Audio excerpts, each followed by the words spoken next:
lot of value in eating shit, as Gary Vee likes to say, for a while to build up to build up a bunch of skills that are going to serve you later on. Like some of the people that are like, they just kind of find themselves in a really good vehicle really early.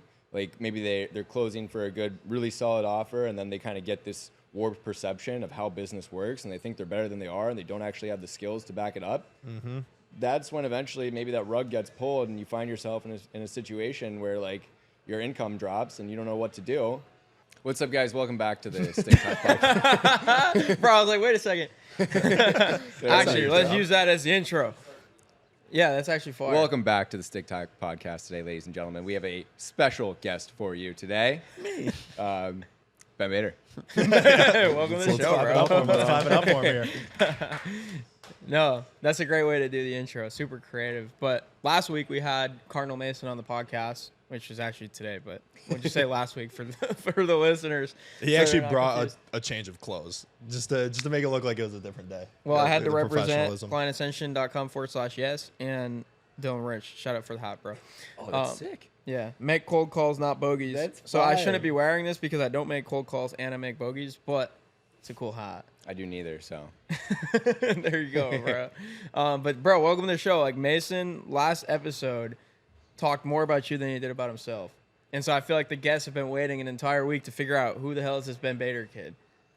It's a good question. You still trying to figure it out? Yeah, I think we all are, right? So, long story short, I work with people like Mason that sell info products. Grifters? Exactly. Professional grifters. I run a marketing agency, but I really don't. Like, when I hear marketing agency, I think of like Slack channels and like a lot of people. And it's like me, my boy Sanjay, and a copywriter. Like, and we're just like super lean team. Like, we're talking to all of our clients in iMessage. Like, it's just fun as fuck, bro. Yeah. And so we basically do whatever it takes to help them scale. So like we're running ads, we're writing emails, building funnels, we'll help with the sales team, build CRMs, all that kind of stuff. And even like craft new offers. And I just fucking love the info space, bro. It's so fun. Like, yeah. It's cool because you also see the real world impact on people's lives. Like there's in e-com, like you help an e-com brand go from 1 to 3 mil a year. It's like, okay, that's awesome for them. Like they sold more pieces of more hair curlers or some shit. Like, but with this, it's like you're actually the segment of people that do get really good results. Like that is taking them from like stuck in the matrix in a sense. That's what Mason was saying. To like actually being free and living like a cool, fulfilled life and doing what they want. So that's been super cool. And I just like human psychology. I really like understanding marketing and like getting better as a marketer, helping people. Almost when you're making any sale with info, especially for B2C, it's like you're talking to a previous version of yourself, like the unenlightened version of yourself that was like stuck, like seeing all these people make a bunch of money online. You're like, where the fuck do I start? What do I do? How does all this work? And you're able to like build that vehicle and help them connect the dots to go from where they are to where they want to be. And that's because you did it prior, Exactly. So now you're qualified to be that person for them. So for you, like when you were stuck in the matrix or you were just not really, exposed to this, like the possibilities that come with the info product world, like what was that like for you? What was the jumping off point? Yeah, good question. So in like throughout high school, I tried to start a couple businesses. But they were all like shitty little e-com brands, and like I tried to start a vlog because I was watching a bunch of vloggers, and I was like, oh, I'm gonna be a vlogger. Like I had nothing to talk about. Like what the fuck would I do? Oh yeah, this is me going to school. Like here's my lunch for the day. But I would watch it. I tried a couple things, and then I went to college. So I was like leading up to that, basketball was my whole life from like 10 to fucking 17. Like I thought I was going to the fucking league, bro. Like clearly I wasn't. Which one? Exactly. China. Not even. Is that meme of Adam Silver? You gotta learn Chinese, buddy. Legit, bro. I don't even think I was good enough to learn Chinese, but like to be fair. To be fair to Ben, like very objective opinion here, he can fucking hoop. We've seen him play basketball. He's good. Thank you. But yeah, because of that, like because I thought I was gonna like actually do something with basketball, I had this like God complex to me where I was just like, I'm gonna do something cool with my I'm like walking around the hall in high school like these kids are fucking normies. Like, I'm going to the league. Like, this is gonna be sick. But like once you kind of get that, I think there's some power in like this delusional self-confidence, and like that can't leave you. So eventually it had to go somewhere else. So I go to College of Charleston, South Carolina, super fun school. As you know, Charleston's a great city. Great city. And first year, I was just like your normal frat bro, like partying all the time. I had a girlfriend. Like I got the life that like insecure Ben wanted and like the validation. And then COVID hits. My girlfriend at the time, like we broke up right before COVID. And like that was like my lowest low. Lonely Ben. And it was it was perfect timing in retrospect. I know Mason was talking about like how he kind of came back to God as well. Yeah. This is like the same kind of story for me, bro. Like everything lined up too perfectly for there not to be like it was too perfect, bro. So we break up, and then COVID happens. I'm like locked away for 6 months. And I just like started working on myself again, like trying videography and trying stuff. Huh? You're like, I was locked away. Like we were all fucking locked away, basically. Are you still doing Yeah. school remotely at this point, or did you drop out? No, so I was so like when COVID happened. Oh wait, yeah, I guess I did finish online that semester. It didn't even feel like it though, because it was just like cheating off of whoever would give me the Google. answers that day. Yeah. Chad, you remember that thing? Oh my god. Quizlet, or was it Quizlet?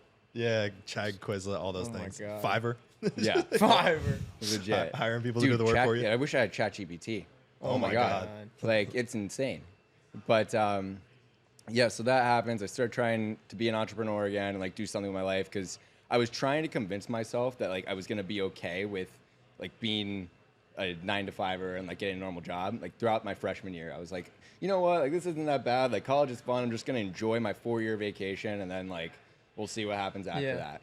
But that voice in the back of your head never fucking leaves. I'm sure you guys can relate to that. Like it can't leave you. Like there's still like it's eating at the back of your head. You almost feel guilty for not doing something or tapping into it. Exactly. And I remember this one moment, like we were at like a frat party, and I'm like standing in the corner, like you know the meme. Where it's I was like, just gonna say, dude, with, literally like the the party meme. hat on, and Bro, you're just like, legit. nobody here knows I'm a micro Twitter influencer. But I was standing there and I'm looking around. I'm like, why are we all like so happy? Like, what are we celebrating? We're just wasting 4 years of our lives, like getting drunk and doing things that don't actually matter. When like this is the time that we should like build something and take risks.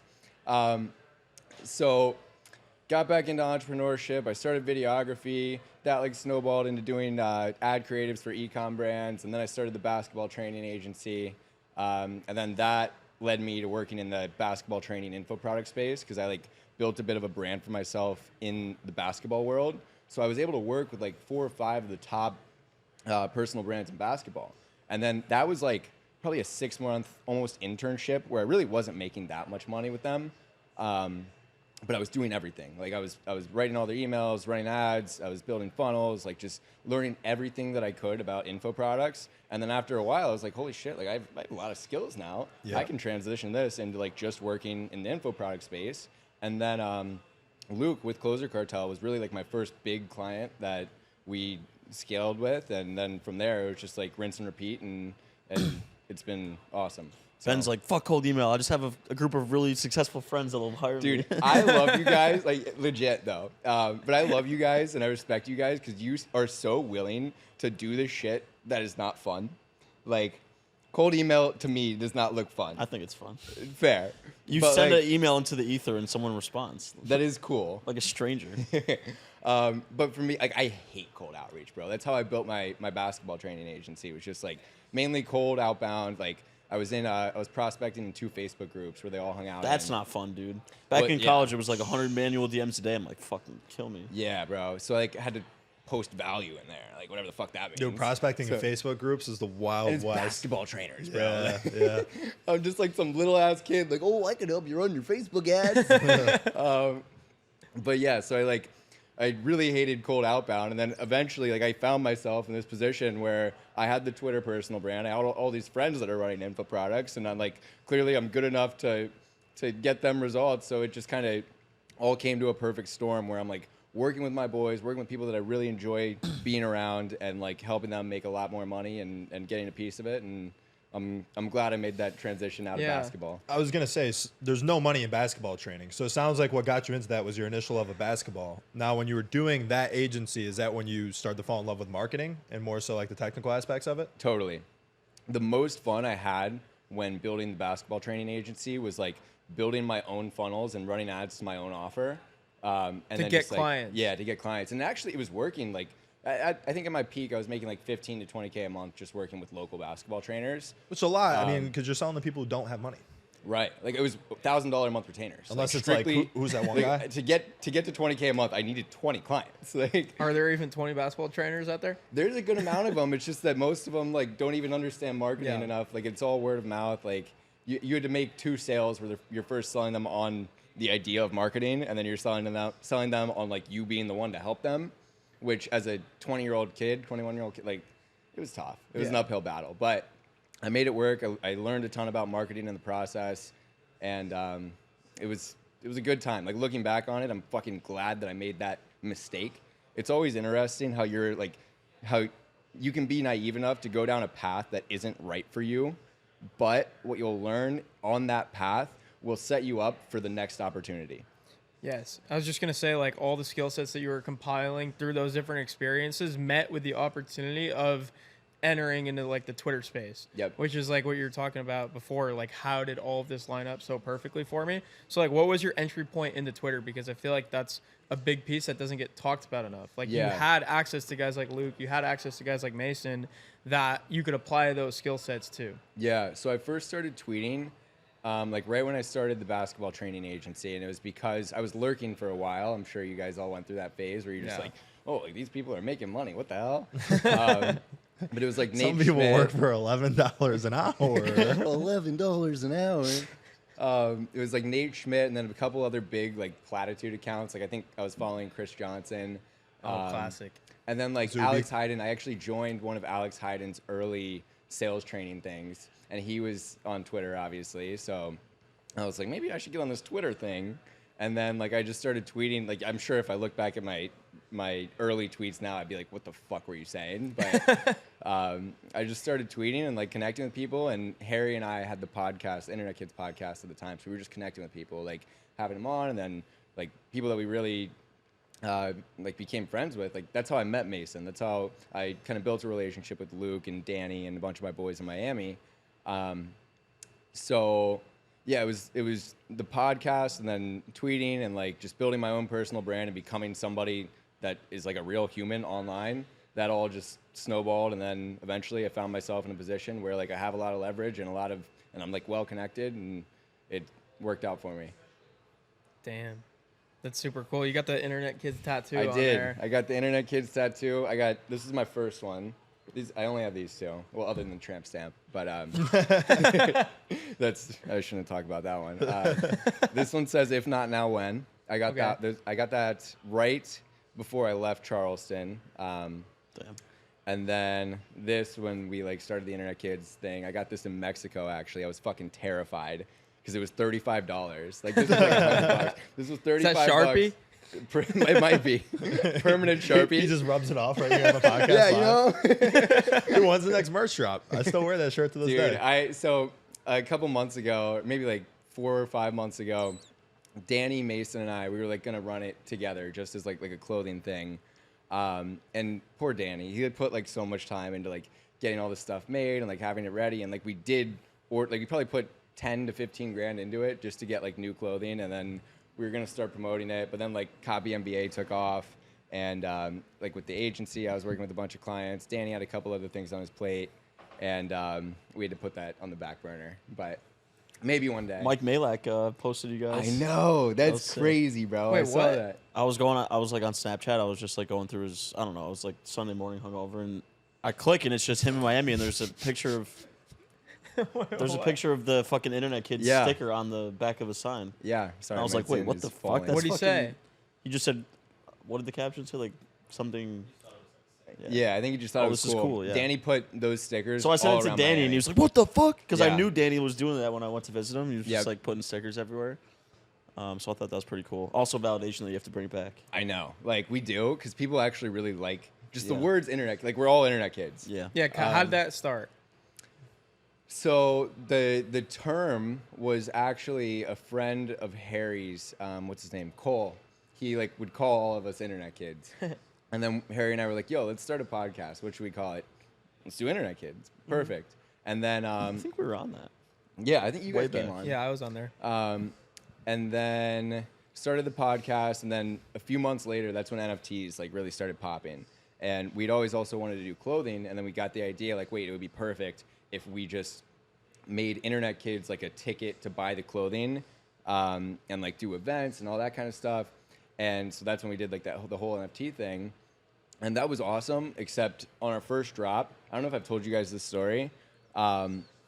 Our first drop, so it was on Solana, and it was like a slow mint. I know nothing about NFTs now. Like, I don't know much about crypto, but slow mint on Solana. Solana was trading at like maybe 150, 200 bucks at the time. And we had 200 units available. We sold out in 9 minutes. We hired a dev from Fiverr for $1,000, and he did pretty much everything perfectly. Like, it all went smoothly up until the launch day. We're selling out really quickly. Harry FaceTimes me and he's like, "Yo, the Solana is entering our wallet and then it's leaving immediately." And the dev, He was riding it back to his wallet. yes, and he probably had like bots Fucking in there. respect, Dude, bro. he is the richest person in whatever fucking country he lives in. He's killing it. Respect. So I You think guys he are did internet kids. That's a fucking internet man. facts. He was like, "You motherfuckers want to be kids? I'm gonna show you all the real world." Damn. We did probably 32K, like not actualized on that drop. And that was obviously going to go back into the clothing and like cover all of our costs and whatever. We ended up getting $6,000 out of it. He got the rest of it, and he's just chilling on a beach somewhere because I think he lived in like some third world country. So like, you know what? Props to him, bro. But that kind of like threw off everything with the whole project, and we had to rush the rest of it. And it just like, it was such a headache, bro. Like managing the clothing, the events, like trying to keep people happy in the That was Discord. a great event, though. That was fun. It was fun. That was also at the time when NFTs were just going down the drain. So Yeah. I mean, tough. Yeah, we tough caught market it to like do in. if it's like that, we caught it probably like right here. Right at the top. So a little bit after the top, I think. And then it was just like, oh, Yeah. not the best timing. in Yeah, because just like retrospect. Solana went from what, like $200 to like 50. Like Yeah. it's probably tanked. even lower It's lower than that now. now. Yeah. It's like 20. Crazy. Yeah. Great brand though. You know, when you guys are like in slow period where everybody's on vacation, Christmas time, think about bringing it back. We should, and I think like also we want to just put out way more content like as a friend group because like That's your brand, Internet Kids Vlogs. exactly. So we're thinking Damn. about doing some stuff like that where we just kind of like become Miami micro celebrities. Like the Nelk boys, essentially. Yeah, like on a much lower scale. I think every friend group is like, yo, we could be the next Nelk. But like we are in a position where we live pretty interesting lives, and I think, who knows, maybe one day we'll bring it back. What does that look like? How's your life interesting? I go on a lot of walks. I'm like unironically, I walk a lot. I write sometimes. I really enjoy writing in my newsletter. Your emails they're bangers, bro. Thank you, bro. I wrote one this morning, actually. I was, like, nervous for this podcast. Oh, 'Cause really? you guys are fucking awesome, and I'm like, fuck. Like, these guys are super cool. Like, I don't know if you just had Tai Lopez on. Like, I'm not Tai Lopez. But just, You're I one of don't the know. homies, bro. I feel way more, like, relaxed and comfortable with, like, guys like you. Because I feel like it's just easier to vibe and have, like, deeper conversations. Totally. So, One thing I also wanted to mention, we were talking about, like, kind of returning to God. So I had this weird thing happen to me. Like in college, around the same time that I was about to drop out, I was moving into one of my friend's rooms. So it was like 2 people in a bedroom, which sounds weird, but it's college. You're sharing a bedroom with somebody. There's 2 beds, obviously, and then you have suite mates. And my roommate was just a weirdo. Like I don't even want to get. He was just a weirdo, bro. And I was like, I gotta get the fuck out of here. And so I'm moving to my boy's room. He's kicking out his roommate, and we're swapping. And my soon-to-be suite mate, who his name's Jack, I was moving into the other room and in his suite, and he texted me, and he was like super religious, like super Christian, but not in the way where he's like forcing it on you. Yeah. I had a couple friends growing up that's like it just rubbed me the wrong way with religion as a whole. But he texted me and he's like, yo, I was praying. I don't know like what your relationship with God is or like what your beliefs are, but I was praying and I just felt like I had to tell you this. Like your name came up with the word relief. And I didn't know him that much at the time, so like didn't make sense to me. And again, like I wasn't religious much at all. Just like, all right, like whatever, that's fucking weird, but okay, thanks. And then it all made sense like months later. So the word relief, I was like pretending to be somebody that I wasn't, like going down this path that I don't think was right for me, just like trying to live the college life and have fun. And then like everything happened, broke up with the girl, COVID, started the business again, and then like maybe six months to a year later, I was like, holy shit, bro. Like, that makes way too much sense that he texted me that when he did, right before I got the relief Triggered. that I needed. It blew my mind. Like, I get chills just talking about it, bro. Crazy. Like, and that, like, reignited my belief in God and, like, returning to that whole realm. So, yeah, it worked out too perfectly again. Yeah, because it all so comes from like that voice in the back of your head. And like, what is that? Is that Exactly. Is that God? Where does Like, that come from? yeah. Like, why were we all called to do this with our lives and like build a different reality that most people don't do? And I think it's strengthened when you're surrounded by other guys that are at a similar point in that walk of faith. Like we were just talking to Mason, he's a little bit newer.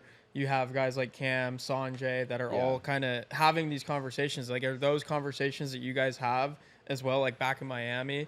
And what do those conversations kind of sound like?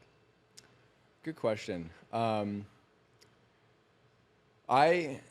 when Mason and I will talk about like faith and spirituality, it's more, I'd say it's more broad in a sense of like I haven't read much of the Bible. I haven't read very many religious texts, but I have always felt that voice and I've felt that hand guiding me to wherever I needed to be. And Mason is kind of the same way, where he's just like, everything worked out too perfectly for there not to be like why am I here? Yeah, like dude, I like a week ago I woke up and I was just happy. I was like, why the fuck do I get to live this life, bro? Like, this is awesome. It was, I don't know what day it was, but it felt like every day feels like Saturday. I just get to wake up, do whatever I want, like hang out with my boys, make some money together, and go to bed. Like, it all just aligned too perfectly. Everything just happened for a reason. Like, even the losses, even the paths that we took that weren't right for us, they led us to the next thing, and that ended up being what was right for us eventually. Yeah. So yeah, bro, it blows my mind. I don't want to say like you should read the Bible, but I feel like you would find it super interesting. When I tell people like about what reading the Bible means to me, it's like it's just a story, and it's like the greatest story ever told. And so like you'll just open it up and start reading it, and especially you as like a creative and a copywriter, I would be super interested to see like the impact of you making that like a consistent thing that you do is just reading more of the Bible and kind of applying that to your work now. Like I feel like you'd unlock some crazy new levels of creativity. Yeah. Because it is like the original story. Like every single story, every movie, every TV show, every story that we tell, every story framework, like the hero's journey, everything, that's the original source. Right. And it blows my mind still, like, just when I see like little quotes, like it's still accurate to this day. And I have a Bible that Harry actually bought me. It's been sitting on my desk for a while, but it's intimidating. It is, because it's so big, bro. Like, but we have the rest of our lives to read it. Yeah. Which is the mindset that I take, at least. Is like, I'm not trying to finish it this year. Like, I just want to read it over the course of my entire life. Yeah. So it's super interesting. I'll dive in, bro. Yeah, let me know. You could argue John Paul, greatest copywriters of all time. Who? Like the people who wrote the Bible. Yeah. In terms of dollars generated, people influenced. Totally. Absolutely. Could make a good case. Yeah, absolutely. That's nuts. My dad actually read the whole Bible. Yeah, it's impressive. The entire thing. It's fucking crazy. I mean, I just feel like you tap into such like a different level. Yeah. Even as soon as you get into it, like the first couple of chapters that you might read, at least for me, like it just I started to see things much differently. And I feel like it's also a great self-reflection process. You learn more about yourself and kind of why you're here in the first place. Totally. Yeah, there's a quote by Jordan Peterson. I read his book, 12 Rules for Life. He said, your actions will show your true beliefs more than what you claim to believe. And so like when I went through that phase where I like would claim to not believe in God, if you actually don't believe in God, like you're going to live a pretty unruly life. Yeah. You're not going to be a good because where else do your morals come from? Yeah. So that's the basis of the movie Pulp Fiction. Yeah. It's like if you have no morals, then there's no reason to even do good or bad. Like it's just like nothing actually matters. Totally. And so I remember reading that like when I was still iffy about the idea of religion as a whole, and I was like, that's interesting. Like even the people that I know in my life that claim to be atheists, like they act in a pretty godly manner. Like does that say more about their beliefs than what they claim to believe? Yeah. So that kind of helped me return to religion Well, just like as well. stonewalling the argument and playing like devil's advocate, you could say that if you need God in order to act righteously and be good, then you're not actually a good person. Like you should want to do that anyways, just for the greater good. So Well, it's we're sinners at the end of the day. Like we need God is kind of but the idea I don't. behind that. But I'm saying like on the other side, if you were an atheist and still a good person, I think those two things can coexist as well. Yeah, good point. How was Miami brought out the religion? all the ungodly, The degeneracy. all the ungodliness. No, it's actually funny, dude. it's basically like the Vatican, right? Yeah. It's literally everything in excess. When I first moved there, bro, like everyone's like, oh, like Miami's very distracting. Like, be careful. Yeah. But I haven't really had that, dude. Like up until recently, I wasn't really going out much. Like when I first got there, I was making like around 20 grand a month. So I was like kind of scared of like if I want to live the life that I like want to live in Miami, like I need to make more money. So I was just like head down, pretty much just working for the first 6 months that I was there. I would go out here and there, but it wasn't much. And then like once I got to a more comfortable spot financially, I was like, all right, I'll enjoy Miami more. But like, I feel like Mason was the exact opposite. He's like, when I first got here, we went crazy, and now I'm chilling. yeah, I don't know. We definitely did go through a phase where none of us were going out. Yeah. Mason and I have been going out a lot more recently. Like we've got a couple spots in Brickell that we go to that like we kind of have on lock now, which is super fucking fun. What, just like a restaurant? No, just like little bars and lounges. When you where- say unlock, like you know the staff, like you just Yeah. know just the scene. Yeah, like we walk up, bouncer lets us right in. If there's a line, like maybe every now and then we'll slip them $100. Like, but we get there. You have $100? Yeah, I do. Dude. $11 an hour. It really fucking adds up, bro. Can you show me? Yeah, you know what? All right, come on. Can I, I'm like can I hold it? Yeah. Here, let me get this. I've out. heard about these things before, but I didn't know they were I didn't know they were real, bro. Money exists. Check this out. Holy shit. Oh my god. Yep. That's my whole net worth right there, boys. Wait, dude, this starts with a 2, not a 1? Wait, what the? Yeah, A I know. 20? And there's a 0 on the end of it. Jeez. I remember holding one of these at my first communion. I haven't seen it since. Dude, that's like Same. That's how I felt in my bar mitzvah. I was like, fuck, I'm rich, bro. But yeah, I love Miami. Like, I love nature. I love the sun. Actually, like, unironically, I walk a lot. That's where I get a lot of my best ideas. Yep. It's just Yep. on walks when I'm like in solitude, just with my own thoughts. I don't bring my phone. Every now and then I will, just to record a TikTok or two. But yeah, dude, there's like real power in learning how to be alone and learning how to listen to that voice in your head. Dude, I value it so much now. I used to hate it, like being alone. Yeah. And just now it's the best thing ever. Yeah. Would you guys say you're more naturally introverted or extroverted? Bro, who was that? Extroverted. I was just talking to Ty asked me this on his podcast like yesterday, and I said I feel like either side doesn't exist because everyone Yeah. is both. It honestly depends. If Agreed. I'm around my boys, I'm the most extroverted person. But if I'm with someone I don't really fuck with, I won't speak. You just Yeah. need to have a balance, I feel like. You need to Agreed. spend time alone, and then you also need to be around people. Yeah. I don't like being alone for too long. Like a work day from 9 to 5 alone, I'm like, fuck, dude. It just like throws me off a little Oh, bit. I love it. Like when I'm working, I like to just be. I in like my talking to room. people. That's like my just social. I love being social. I hear you. I'd say I'm blessed in the fact that I've never really had social anxiety, Yeah. right? Like I can imagine that's a struggle for Yeah, people. we can tell. That's why you're always leaving the club with 3 girls. They come up to him, motherfucker. Mario mode, go. What's it like Mario being won't go. tall and handsome? Because I just That's got, a pretty tough I one. just It's got tough, one yeah. of the two. I'm Yeah. only tall. Yeah, I mean, honestly, I mean, you are a handsome guy, so you got that. I mean, it's it's not too bad, right? it's a pretty good life. yeah, I it's, can't lie. it's pretty There's good, not- bro. Not any positive. Like sometimes I have to like just duck down a little bit, like over there at the staircase. Other than that, there's really no negatives to it. It's based. Yeah, Yeah. it's pretty based. Super privileged. Where's Daniel at? Pretty based. It's right back there. Yeah, Daniel's back there. Christian, That's our there is joke. one thing that I wanted to talk to you about specifically. This is like the real Steelers. reason I wanted to come on this podcast today. Uh-oh. Let's make a bet. All right, Make a little Bengals, bet. Let's make a little Steelers. All right. Let's start here. Who's gonna win more games this year? bet. Bengals. Okay. We were talking about this yesterday. Over under 9 wins for the Steelers this Over. year. You're taking the over. Over. Okay. Why? I Because went he's through- delusional. I was very realistically going through their schedule, and they have 10 wins on the schedule. All right. All right. They won 9 games last year, and they got better. Plus Tomlin just finds a way to like. You're a Steelers fan too? No, I'm not. I'm not. But Okay. he like You are right there. he Like, always fucking like I even don't with a even bad like team. Tomlin. no? No. That seems like a racial. What about thing. him don't you like? Losing to Tim Tebow in the playoffs, losing to Blake Bortles in the playoffs, All right, whoa, losing whoa, to the whoa. Browns with So, no head coach in the playoffs. Pause, because we just talked about God. He didn't lose to Tim Tebow. He lost to God on That's that fair. day. That is Yeah. fair. That was Jesus who threw that pass. Well, he actually threw like a 2-yard slant, and then Demaryius Thomas took it 90 yards. So Dude, rest in peace to R.I.P. Demaryius Thomas. Dude, I love crazy. that Crazy? dude. Yeah. What a legend. yeah, Yeah. well, all I'm saying is there was a Super Bowl that should have been had with Ben, Bell, and Brown, and it never happened. So I agree. That was a fucking crazy team, bro.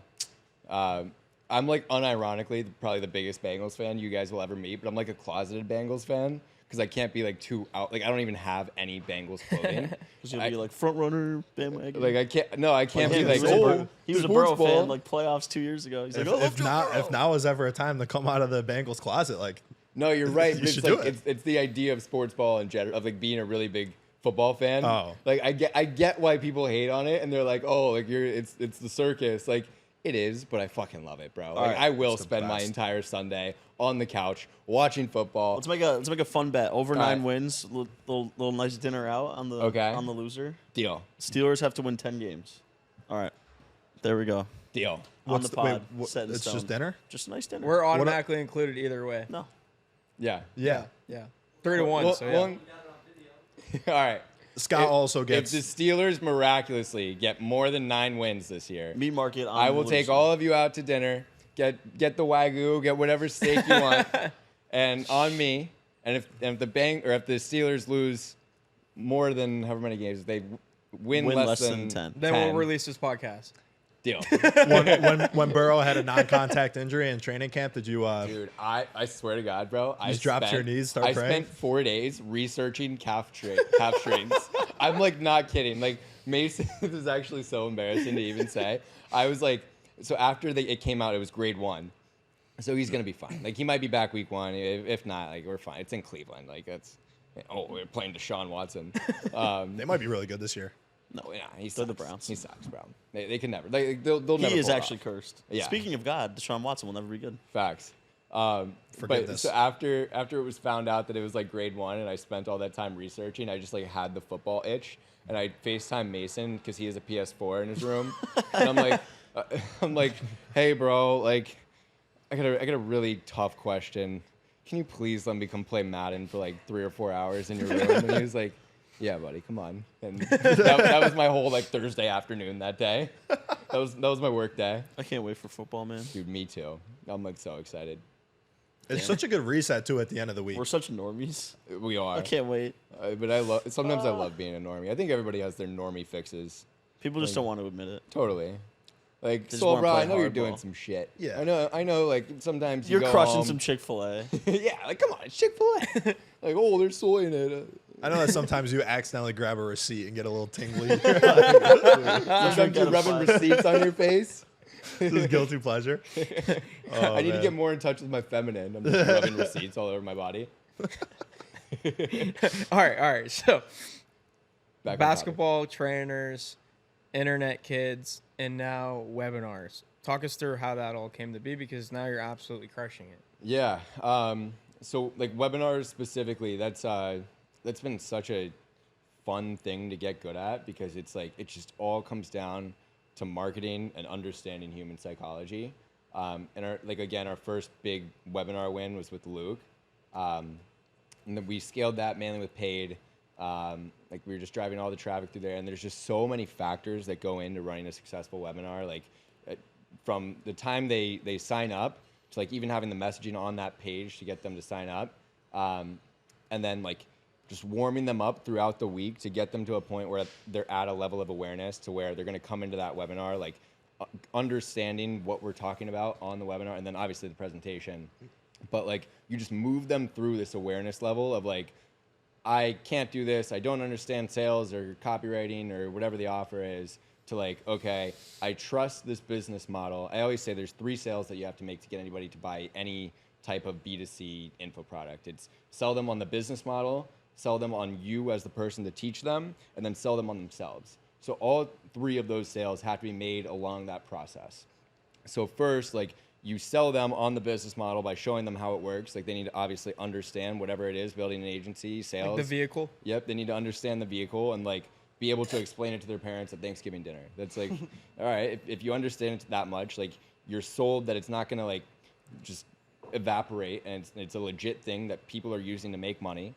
And then you need to sell them on yourself as the person to teach them. So that's just like authority and being relatable and telling stories that show like, I was once in your shoes, I took these steps, now I'm here. So you're selling them on yourself, you're selling them that you're credible. And then what I think is probably the hardest sale, especially for B2C, is with mass market, is like selling them on themselves. They need to believe that they can do that. They can do whatever it is. And that mainly comes down to like storytelling and social proof. Like, how many people can you show them that were in their exact same position, that overcome the same objections and the same fears that they had, that eventually made it out on the other side, and now they're making money? So a webinar is just a really efficient way to handle all 3 of those objections or all 3 of those sales. Yeah. And it's cool because you get data back really, really quickly. Like it's basically a week long sales cycle. Like they find you, they register, they're getting a bunch of emails like that's warming them up, pre-selling them on the business model, pre-selling them on you, and just showing a bunch of social proof. They get on the webinar, every word is tailored. It's like the whole journey from here's how I got from here to here, here's how this person did it, here's how the business model works. And then by the end of it, like they're at this emotional high where now they believe in those 3 things and they're ready to pull the trigger and change their lives. Like they're at this crossroad. You kind of paint the picture for them like, okay, you just got all of this information, you understand the business model, you've seen it work for other people, you've seen it work for me. Now you're at a decision, you can make a decision here. Like, do you want to try this on your own or keep living the life that you're living right now? Or do you want to take a leap of faith and invest whatever the offer price is and come with me and we'll fucking guide your hand and take you there? So it's just priming them to be able to make that buying decision very quickly. It's the same thing as a sales call. I say for webinars, the best price point is usually like $500 to $1,500. It depends on the sophistication of the audience. Because if it's like, again, like a super mass market, it's going to need to be a little bit cheaper. If the audience Like, what are some offers that you've sold through webinars? We've done a bunch. So obviously Mason, freelance copywriting, Luke with sales. We had a crypto webinar. We had a junk removal webinar, which actually up until recently, so like how to start a junk removal business. That's cool. That was our biggest one up until recently. We did like 75K collected on that one up until we did this crypto webby. It's this kid, he's the boy, absolute homie. He taught inside of War Room. Satoshi? No,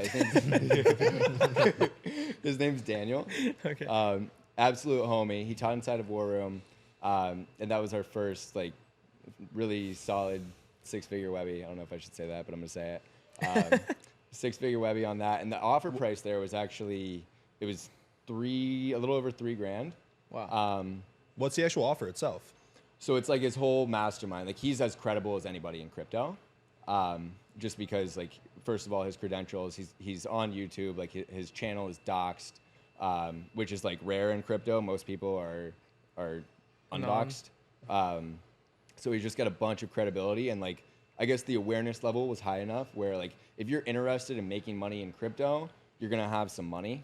As a trader, as a service provider, or like what area? As a trader. Gotcha. And like he knows so much like about airdrops and different, like I didn't even understand most of his webinar to be completely honest with you. Like Sanjay scripted out most of the slides for him. But yeah, so it's like his whole mastermind, like you just get access to him and like the moves that he's making and just sure.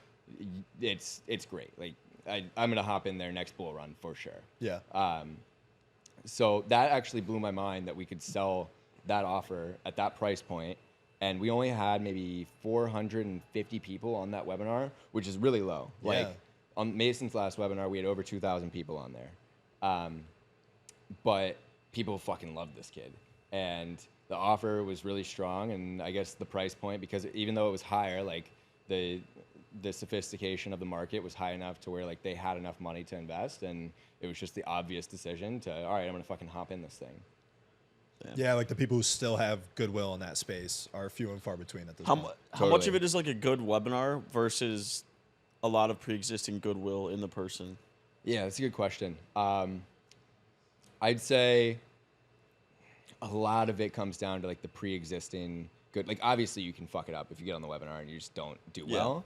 But it definitely does not hurt to have a really strong personal brand and like build up a lot of trust through email beforehand. Like that's all of the email and SMS that they get beforehand, and even like on the thank you page, it's just priming them to get to a higher awareness level. So they're watching videos, they're consuming content, they're coming pre-framed to where they have like a basic understanding of what the business model is and who the person is.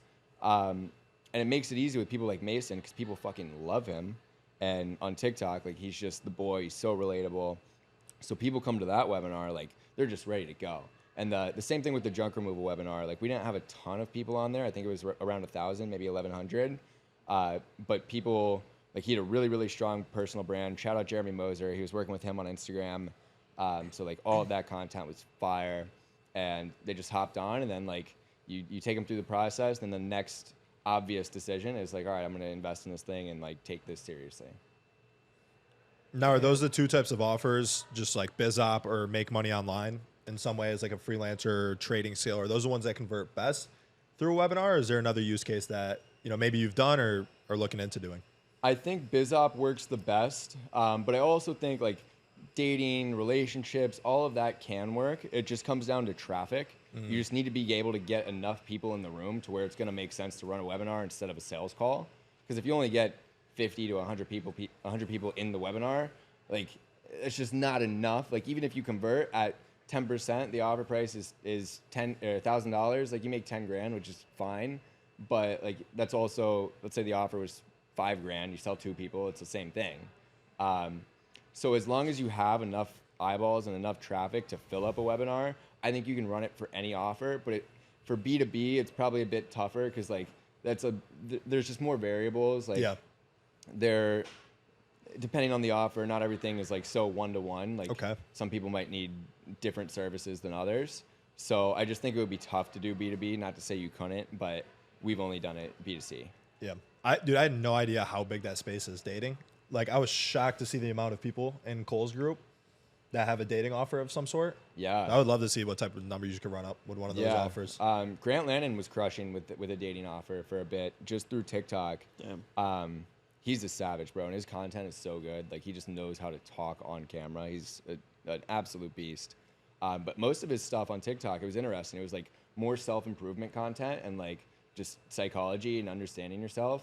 But that also goes hand in hand with dating. I think everything kind of goes hand in hand with dating, like even business. You can draw so many similarities between lead business magnet and dating. Conversion rate. Legit, bro. Getting that Hinge funnel optimized.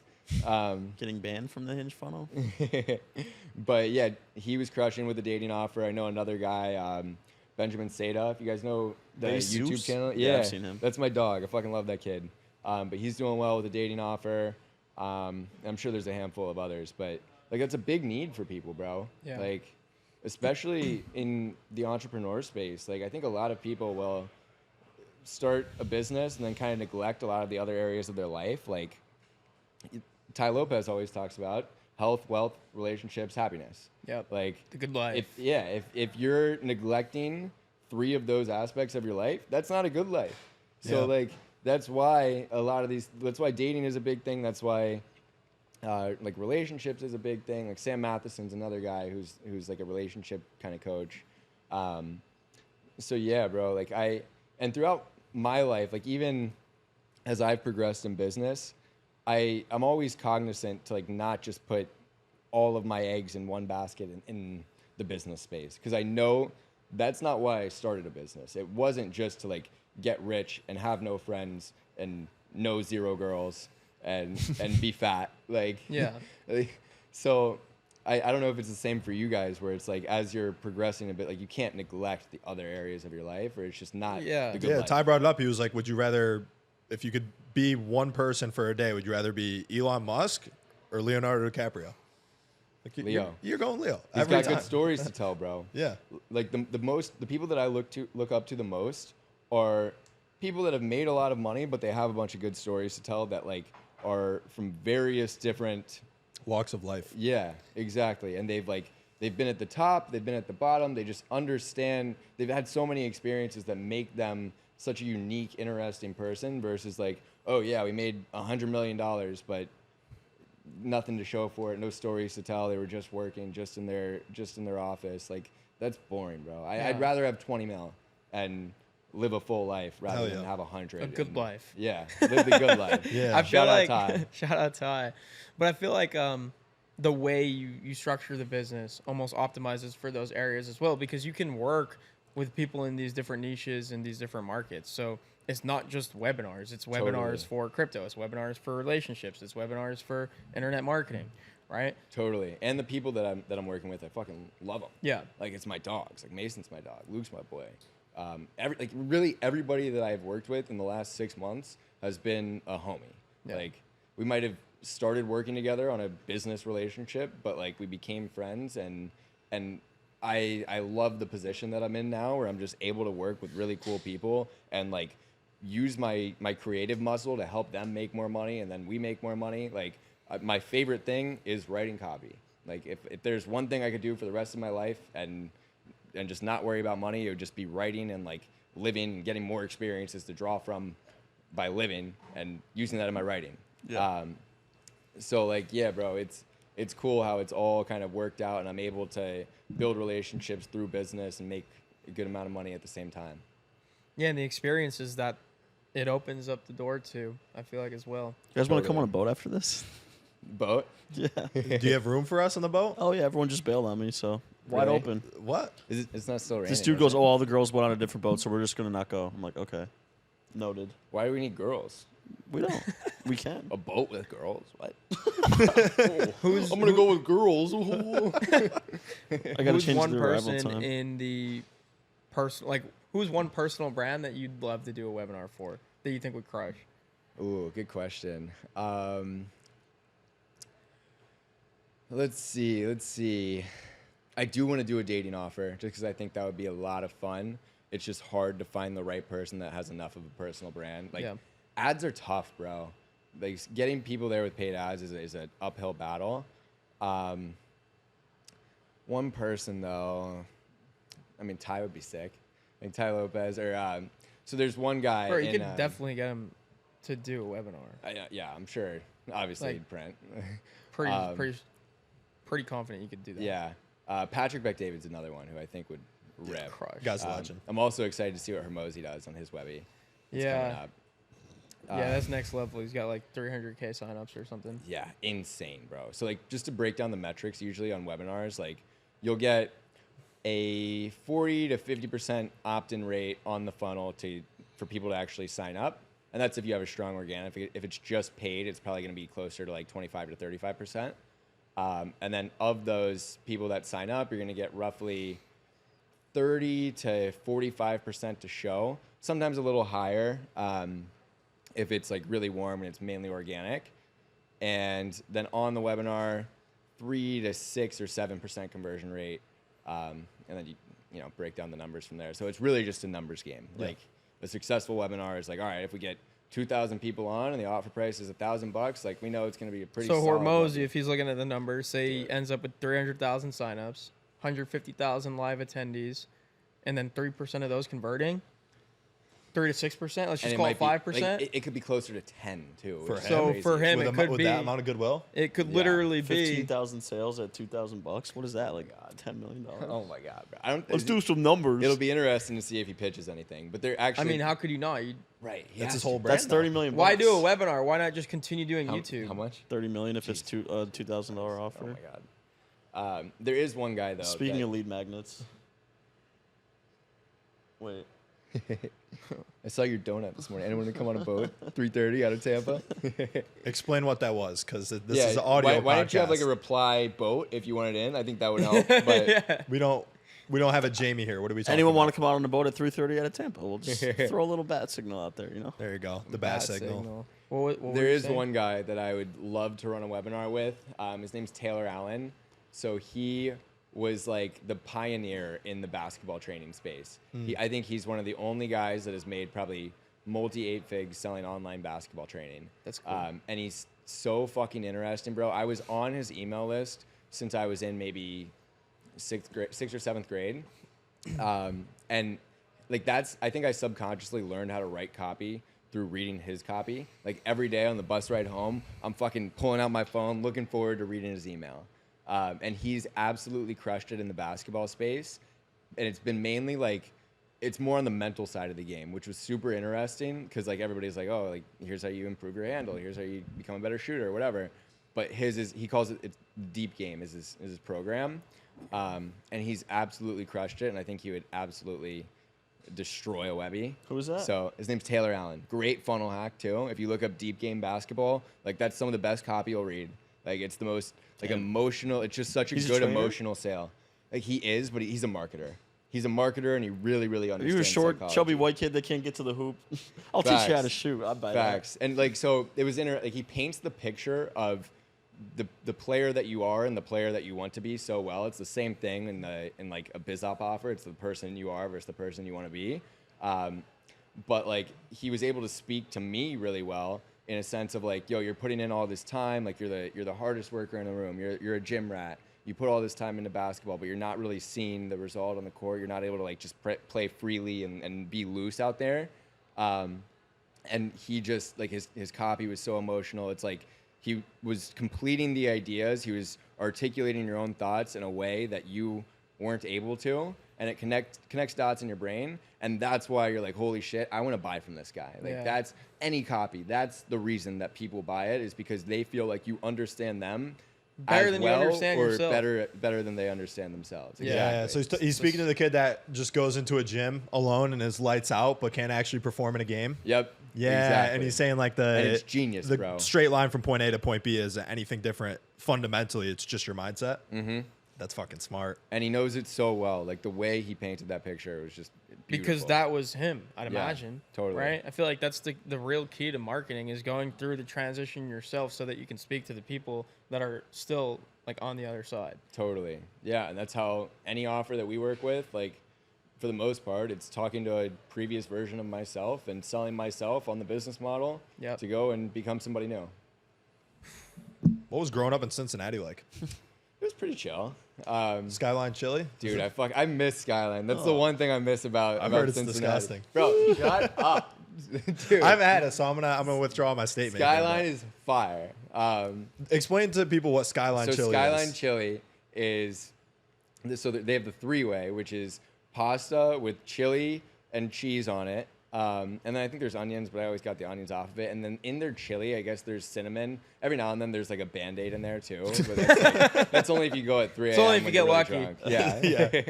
Yeah. There's like it was like the best drunk food, bro. Like the absolute best, like, oh my God, I'm fucking hammered. I wake like, up feeling like I'm 9 months pregnant. Yeah, literally. You wake up and you're like, oh my God, why the fuck did I do that? Chili, But- spaghetti, and cinnamon. yeah, and then there's the cheese conies. Those go hard too. It's a hot dog with chili and cheese on it. Oh Okay, my I God. can see that being good. It's fire. Especially like at the Bengals game, watching them just fucking smoke the Steelers. When? Any Like the time most ever. recent year? Anytime ever. Go back like nothing was better than when you guys had us like on lock in the playoffs, and then your dirty ass defense like committed Perfect, 3 bro. personal fouls. Vontez Burfict. Dude, I that got was a funny crazy. story about Perfect actually. So I hate that guy with a passion. I don't like him either. So the trainer that I was working out with in high school, he worked with Drake Kirkpatrick, if you remember him. He Yeah. was a cornerback for the Bengals. Yeah. Fucking and killer then- at Alabama. Yeah, and then he brought Vontez in there, and Vontez worked out with my guy KC all summer.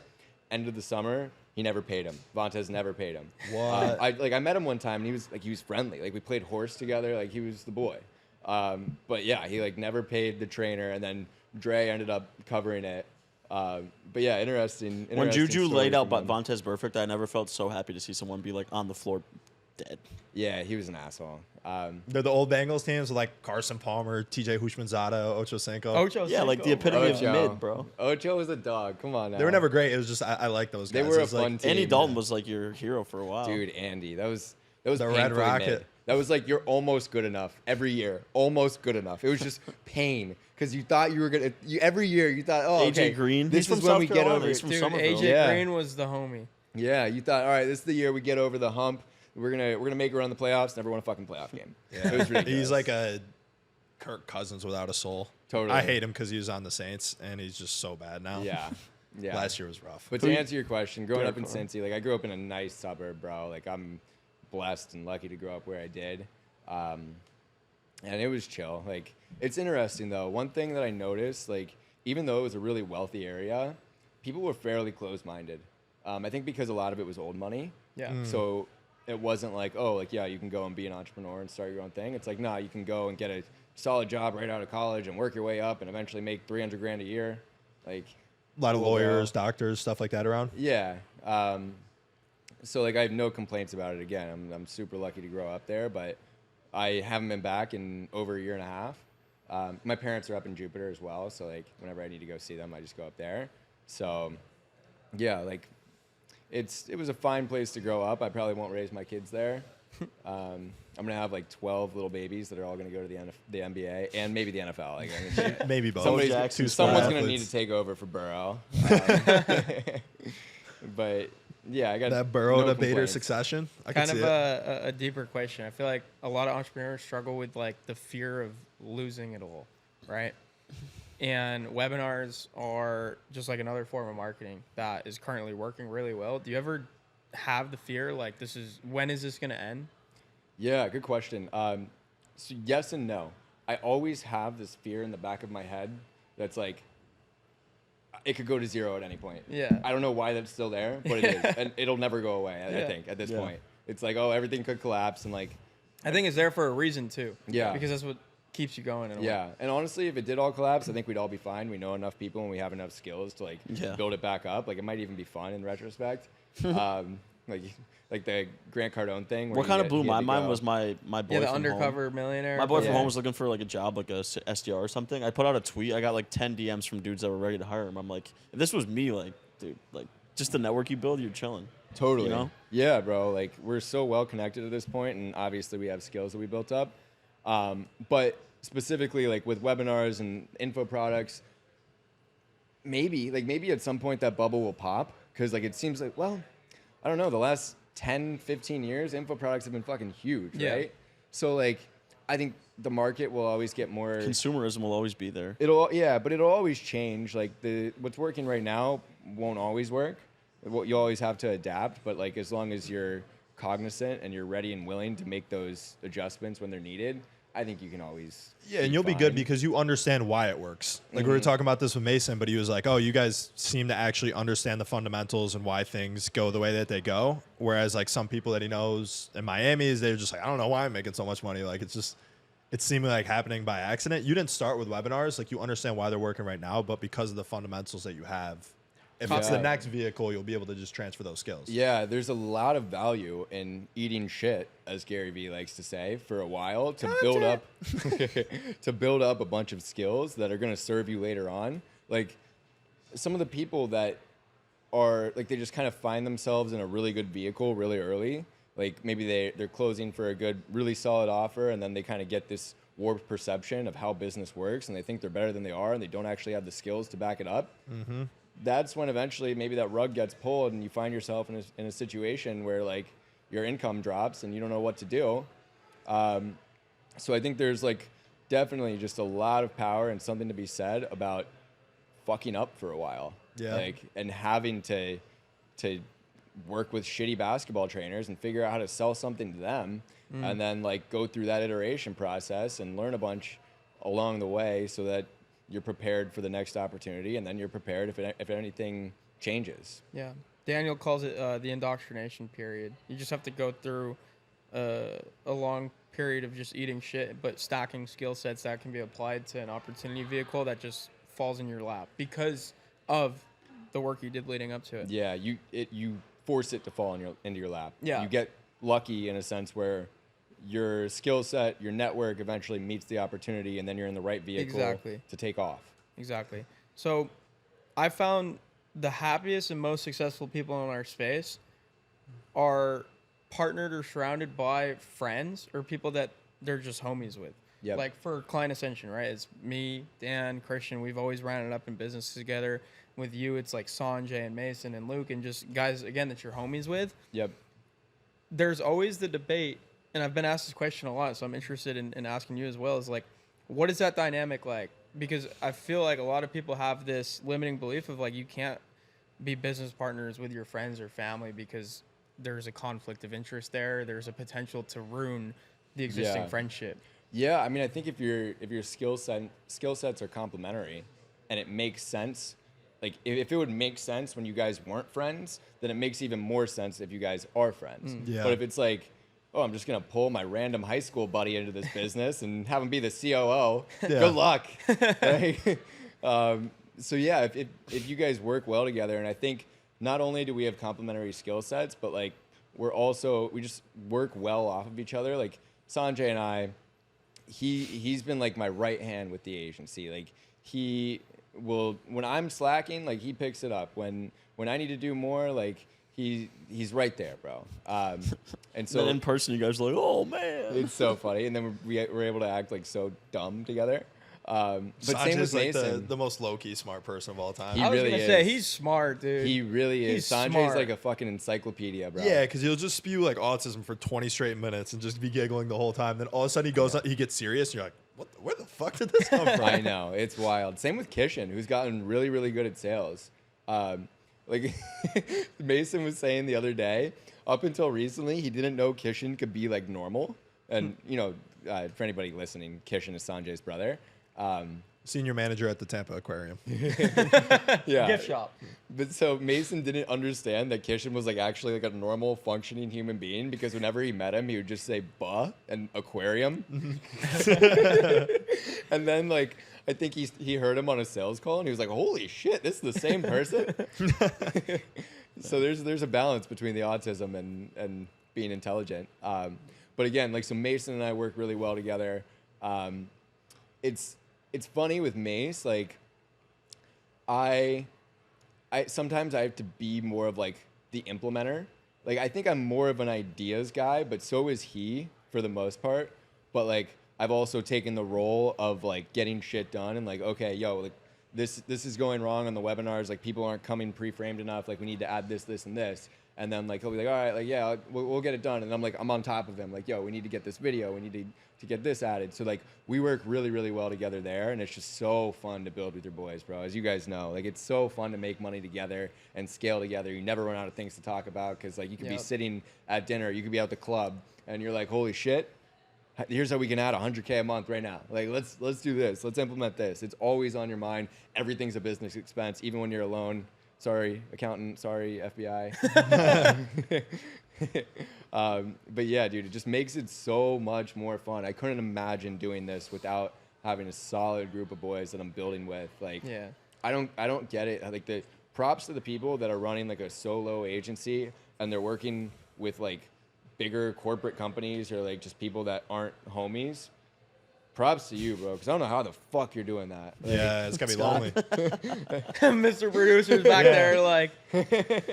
Yeah, but like at least Scott, like you have this group of people that you're able to hang around all the time, which like you're not working with the clients that you're working with aren't your boys, but you do have that circle of boys, so like that kind of helps you out. But like somebody that's in Iowa with Cincinnati. Yeah, or Cincinnati with 20 clients that are like all in healthcare and like they don't. I think it's actually hilarious. I was talking to him about how he's like working with healthcare businesses, but yeah, like I don't get it. Like when you're just secluded and you're working with people that like aren't your friends, that's tough, man. That can't be as fun as what we're doing. Can you believe this guy? You're watching live lead gen in action. Yo, should we go full Steiny and Andrew Schultz? Yeah, I on was this gonna say, podcast? let's just, like, roast That, Christian. honestly, it's fucking disrespectful that you take on Yeah. the Why are you podcast. wearing shorts, bud? Why are you wearing shorts? I don't know. It's hot out. You kind of look like that guy in your shirt, Azbullah. I wish I looked like him. I'd be rich. Just be a little 2 foot. You dude. think the people who look like him are rich for the most part, Well, he's rich. but you think most people who look like Well, him he's are not a rich? typical midget.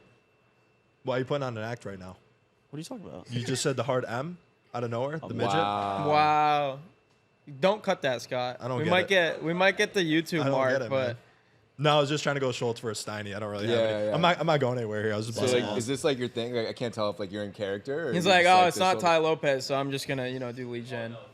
Did you watch that interview? You don't know what we're talking about? Yeah, so he has no idea Yeah, what so we're I don't- talking You're about. like, why are you guys tagging me? So Nelk did an interview with Andrew Schultz, and Steiny kept going on his phone during the interview, and Andrew Schultz called him out, and he got like actually super pissed because Bro, that was heated. disrespectful. Yeah.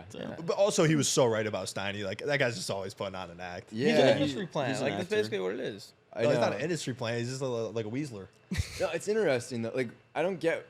I guess every group kind of needs like the butt of the jokes. Maybe that's the role that he. That's actually Christian. It's Maybe funny. that's the role that he fills. Like, I don't. I think yeah, he just it let it doesn't all make get to his sense. head, and he's like, "Oh, people like this act. Like, I'm just gonna become this." I mean, it's working for him. Yeah. I was telling these guys last night, like, look at his own podcast. Like, he's doing very well with his own podcast now. Yeah. It's interesting because it's like, what? Why Yeah. is he there? Like, he doesn't. He's not like super interesting, but. But enough people are talking about exactly that question. Exactly. So something's working. That's a perfect example of just like get in the right circles and fake it till you make it. Yep. Because he was first like Bob Menery's Menery, and then assistant, Steve. and then he was Steve's assistant, and he was really just like, basically, yo, I'll do anything that you want from me. I didn't know that. Like, I'll be the That's butt cool. of every joke. I'll get your coffee. You can basically just like torture me, whatever you want. Like if you need girls, I will bring them over. I'll find whatever. Yep. And then he just kept doing that until eventually he was just sitting on the podcast. Now he's That's got a sick. big podcast of his Yeah. own. I'm not going to lie. He has better questions than any of the other guys on there. He did totally. That's He probably tried why to he carry blew the up is interview. this podcast. Yeah. Podcast. But there's that craftiness in like Yeah. that example that will take you further in business than almost anything else. Just like being crafty and being able to find your way into the right situation. That Write that down. Write that down. like our boy Philip, who you guys met the other Oh, night. that he told me this story. Like the other yeah, day. bro. So he Venmos me like a random probably Tuesday night. I'm sitting on my phone. Sanjay and I are at Rice, this shitty little kebab place right outside our apartment, and we're sitting there. And I see this Venmo from a kid that I recognize his name because he had been commenting on my TikToks for a few months prior, like literally no profile picture, maybe 2 followers, and he's saying, "Please mentor me, please help me, please help me." And I'm just like, kid, like fuck off. But he finds my Venmo. So the way he went out of his way to find my Venmo, he went on my Instagram. I was in one of like my oldest pictures in the caption. He found my Venmo there, went to Venmo me $1 and said like, it was something along the lines of like, "Hey, I'm 18, I live in Chicago.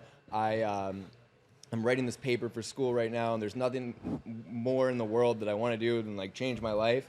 And I just thought it was so crafty. And my boy Danny had paid me like $1,000 earlier that week for, I think it was like helping him move or something. And it was just sitting in my Venmo. And I was like, this isn't my money. Like, I don't care. I'll just fucking send it to Philip. And then Philip got on Luke's webinar like the week after, and he was like thinking about, I told him to get into high ticket sales, and he's thinking about it, gets on the webinar, he calls me afterwards. He still hadn't bought yet. He's like, should I do this? Like, this is a lot of money for me. I'm like, bro, I just sent you $1,000. Like, yeah, do it. And so he ends up pulling the trigger, and he gets a setting gig, and now he's working with Luke. He's making like $7 to $10 a month. He's moved to Tampa. Like, it fucking changed his life only because he went out of his way to be crafty and connect with somebody like me who like I was able to respect that and put him in a position where like he could succeed. And then obviously like it was him taking the initiative beyond that, but it's been so cool to see that. There's another kid, Kevin. You guys might have seen some of his clips actually. It's K Fitz on Instagram or TikTok. He's Tyreek Hill's videographer. Oh, I've seen that. Yeah. Yeah. So he's in Miami. He's a homie, bro.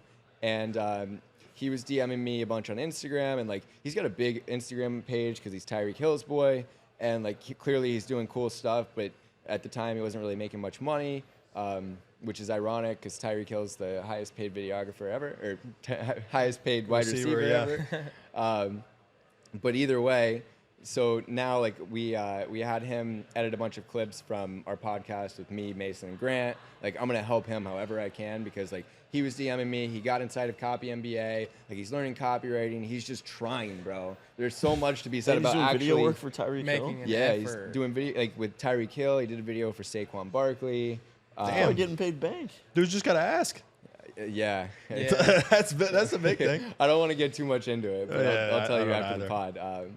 But yeah, but like he's just trying and he's being proactive. And when I don't respond to him because I'm busy and I just forget, he follows up with me the next day. And it's not like a weird pushy way where he sends me a fucking stupid meme that I hate that. I'm sure like sometimes it can work if it's actually like a funny meme, but Yeah, like, yeah. I hate when people just like have such a scripted outreach and then they're like meme. I'm like, bro, fuck off. Yeah. But he's like very genuine and he worked his way in and I'm gonna help him however I can. And I'm sure you guys have had like similar things where like you just connected with somebody because you were crafty enough and proactive enough to put yourself in a position where they want to help you.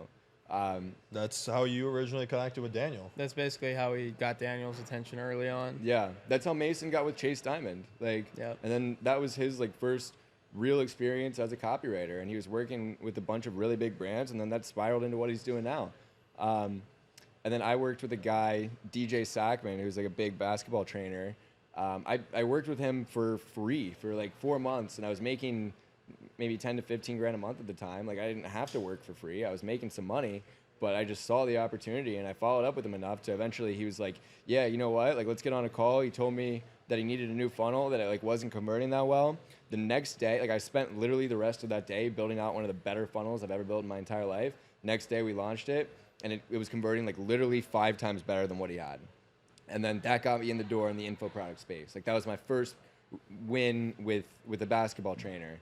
And then that spiraled into everything else, bro. Like it's The Third Door, the book by Alex Banayan. Yeah. Like there's a third door. There's always a fucking third door. Sometimes Yeah. you have to slip them 100 and figure out a way to get in, but you can find that door. You just gotta want it bad Yeah. enough. So real quick for the audience, what's your Venmo so they can send you $1 and get 1,000 back? Yeah, it's Ben Bader 1. I guarantee if you send me $1, I will send you $1,000 back. Read the stipulations. Just Read the kidding. stipulations. Just kidding. You also have to buy Copy MBA and all of my other clients' offers. That would make it worth fuck. it. Oh man, what do you think so far? I like this. I feel like we're cooking Casual. right now. Yeah, it's been fun. bro. It's I been. think There's it's been really pretty been no broad. lulls. Yeah. Um, Except when Christian started texting. yeah, Yeah, that was really- pretty it fucked up. really I mean, we made could talk me more sad. about like the Steelers and the Bengals, but Tell you the know, story of the shoes, bro. This is a funny story. So Sanjay, who again works with me in the agency, he was writing a webinar script for one of our clients, and like it was a unique deal. So I was like, all right, I'll just throw you like a few grand, and he was like, no, like, it's gonna take me an hour. Like, don't pay me that much. He was like, you know what? I really want these Travis Scotts. Like, just buy me these. They're like $1,500. I was like, perfect. That's totally fair. But I was scrolling through StockX, and I bought his pair, and then I'm scrolling through. I'm like, fuck, these ones are sick, bro. I should get these ones too. So I ended up spending like, I think these were $2,000. So I spent like $3,500 on shoes that day. But it all came back. It was a successful webinar. So maybe sometimes you have to buy more shoes. Yeah, what are your Amen thoughts to on that. that? Just like treating yourself in a sense, like the shoes you gotta watch on there, Yeah. which is pretty Little- nice to watch. A little date just. Don't come at me, Twitter. I have a Batman too. But That's funny. I am Batman. I can tell. You want him to sign it? Yeah, can you? Can you just write on my watch? I've always like not overspent, but even when I was making like 10 to 15 grand a month, I wasn't hesitating to spend money on stuff. And not just like material stuff, but like going out to dinner and like treating myself and reinvesting back into the business. Like I've never been frugal. I think frugality is just like a trait that'll keep you poor. Funny enough. Yeah. It's ironic the way that works, but I think that's the truth. And even now, so like every now and then when I'll wake up on these days where I'm like, I feel super impulsive. I just feel like I've been comfortable for too long. And I'm like, fuck, I need to spend money. So that will happen every now and then. And then even recently, so I'm in Jeremy Haynes' mastermind. I think I've told you guys about him a bit, and he's a savage. Yeah, good dude. But I realized I wasn't getting billed from him. It was I think it's like $2,000 a month, but I paid like the first lump sum. I paid $6,000 for the first 3 months, and then I didn't get billed for like the next 3 or 4 months. And I realized that because I was looking through my Amex statements, and I could have just like not told him and hoped he didn't find out. I'm like, oh, I'm in here for free. Like, but I was like, dude, like, I'm getting a ton of value out of this. Like, that would just be wrong not to say anything. So I reached out to him, and I was like, yo, I don't think I've been getting billed. And then he gave me like $6,000 off the annual price. So I sent him $18,000 that day, and I was like, you know what? I'm fucking glad I did that. Like, I'm happy that I spent that much money because it just like lights more of a fire under you. And it's also like being true to your word and being truthful. Like if you're paying for something, but you're not actually paying for it, like the right thing to do is say, hey, like I'm getting this value and I'm not paying. So he also sent me a bunch of balls of butter. So What? it's actually hilarious. So at his last mastermind, he always does these speeches where he's fucking hilarious, and he's also like, he's a savage, bro. Like there's nobody that I've met is like so serious about money the way he is, but also like talks about money so like it's so futile, and just shows you how small you're thinking. So like he'll give you examples of people that are making a ton of money doing various things. Like on the last one, he was talking about this girl that's making like a few mil a year selling her bath water, and like, you guys are making, I'm making $50K a month with my marketing agency. This girl's making $30 million a year selling bath water. What are you doing? But he was showing us this butter, and he like related it to branding. So it's like this farm, I don't know where it is, but these farmers are like making it locally, like butter and cheese. And like it comes all from like, a cow. There's no butter plants or anything. Yeah. Oh, I got a little flour and butter's He's coming taking the out. butter ball from the butter tree. But he's like telling us how there's like this whole story behind this brand, and you can buy 4 balls of butter for $80. They're charging $80 for 4 balls of butter, but it's the most organic, best butter you'll ever taste, and it's like actually good butter. And he was like, I didn't know I was fucking eating poor people butter. Like, I want to get some of this rich person butter. So he spent like a bunch of money buying his own butter, and he sent me some, and it's made me richer. So, but like to relate that back to like marketing and business, like because they've created a story behind that brand, and there's like, it makes you want to be a part of it. That's why you can justify spending $80 for the same amount of butter that you could get at Publix for $10, if that. It's all branding. It's all story. It goes back into the webinar stuff that we were talking about. If there's a strong story and people relate to you, people want to be a part of what you're doing, they're going to buy. Yep. And that's how you can sell $80 butter. That's sick. Same thing with your shoes. Totally. I don't even like Travis Scott like that. I was going to say, do you support Travis Scott? It's a little controversial. Yeah, I don't know. After Astroworld? Huh? What do you think? I don't know, dude. I'm not like up to speed enough, but Okay. I don't know. Like, I like his music. Yeah. I just thought these shoes were cool, and I was like, all right, like I'm not gonna be poor. Like, oh, you won't spend $2,000 on shoes. Come on. That's a real key to success, is just keep that like you won't, like very legit, juvenile bro. mentality. Like, Legit. okay, But also let's do just it. making big bets on yourself Totally. is really what it is. Yeah. Even staying at the Edition versus a different hotel. Mason texted me. He's like, "Stay at the Edition with me. You won't. It's like $700 a night. We could get a nice hotel for $300, $400." I was like, "All right, bet. Like booked. I'm not gonna opt out of this. Like, Yeah. I think it is good to spend money if you know that it's gonna kind of light a fire under you. Obviously, you have to be cognizant of not overspending, or you're gonna crash and burn, and you have to do it for the right reasons. I think if you're spending money to like win the status game, that can come back to bite you. Yeah. Like then you're just trying to portray an image of somebody that you're not. Yeah. And Yeah, you're not That's pulling when up it to gets Edition dangerous. being like, yo, look where I'm at, like Right. that kind of stuff. I think Exactly. I can't remember what podcast it was, but I love the quote. They said that you should only spend money on things that if nobody else knew that you had it, you would still want it. yeah. And I don't think there's too much wrong with spending money for status to an extent. Yeah. I think if you're unaware of it, like I bought this Rolex. I like the watch. I like my other watch. I like my car, and like, I'd probably You I have a like driving car? fast. I do have a car. It's Jeez. German actually, and there's It's like 3 rings on it or 4 rings. I think there's 4 rings, right? On the 4 Audi. rings? Oh wow. Do you have like an iPad screen in the front too? No, that was an upgrade. Okay. What do you think? It's a Tesla? But like I bought these things because I first of all I do genuinely like them. And, Enjoy them. And like you're also not really losing money on watches, and like maybe I'll lose 10 grand on my car, like Yeah. whatever. At the end I of the bought day. a fake Audi. It was just like the Olympics symbol with the rings. There And were it was too a many. shirt. Yeah, I have a Ferrari hat. But yeah, I think like I'm aware that to an extent I bought this because I'll get on a podcast and people will be like, oh, like he's wearing a nice watch, like he's more credible. Like, Yeah.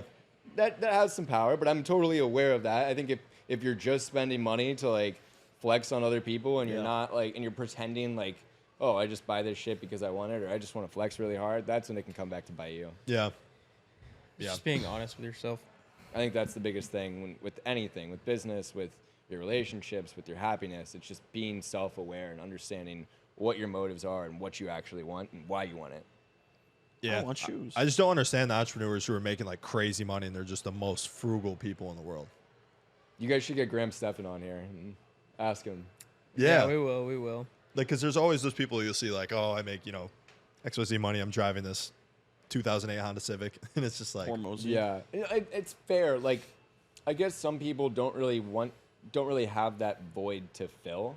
Of like, I grew up like idolizing like the people that looked like Tate or Dan Bilzerian. It's like, oh, that's a fucking cool lifestyle. I want to try that.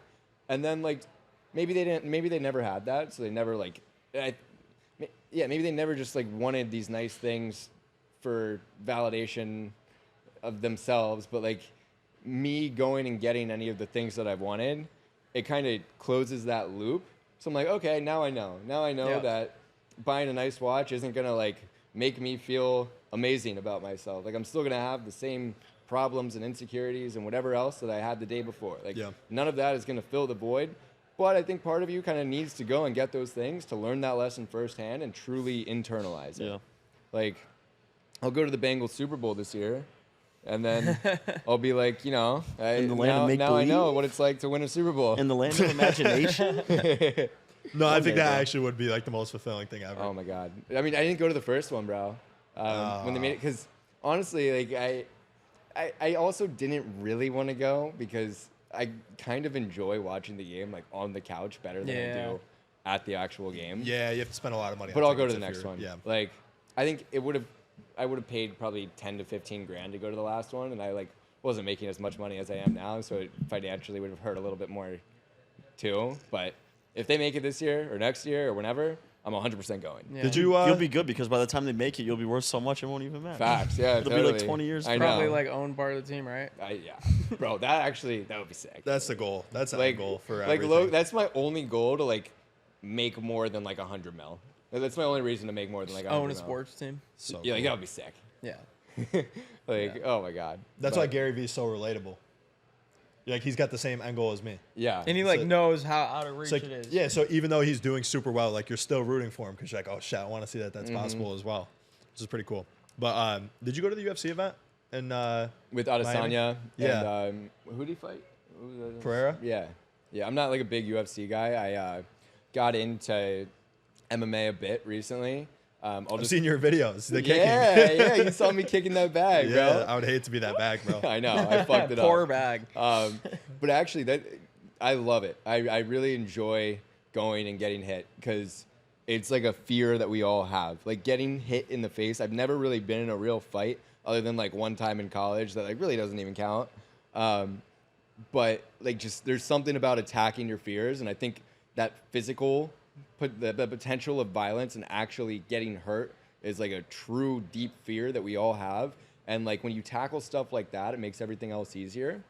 And every time I leave like a little sparring session with Luke where I'm like running around like a fucking monkey with my head cut off for 10 minutes, just like trying not to get hit. I'm like quick, bro, but I still want to get in with the trainer and actually start like learning how to fucking spar and fight. But I'm quick enough to where like my defense is solid. I just don't know when to hit back. I'm also like scared of getting hit. But like the first time I went with Luke, we just sparred for probably 15 minutes, and I got hit more times in the face then than I ever had before. And to be fair, like he's not like going full speed. Like when you spar, you're going maybe 40%. But handling that fear and then like even leaving the gym that day, I just remember it's like you feel like foreign. It's like when you have a really, really solid workout and you just feel like you fucking gave it your all. Every time I go fight, I get that feeling. And then you crave more of it. You crave more of that good dopamine. Same thing with the cold plunge. I went on like a 2-week cold plunge bender where that was my whole personality. Like I'd sit down on this podcast and only talk about. Did you like retire and stuff? I don't have any convenient cold plunge in Miami. Like there's one in Icon.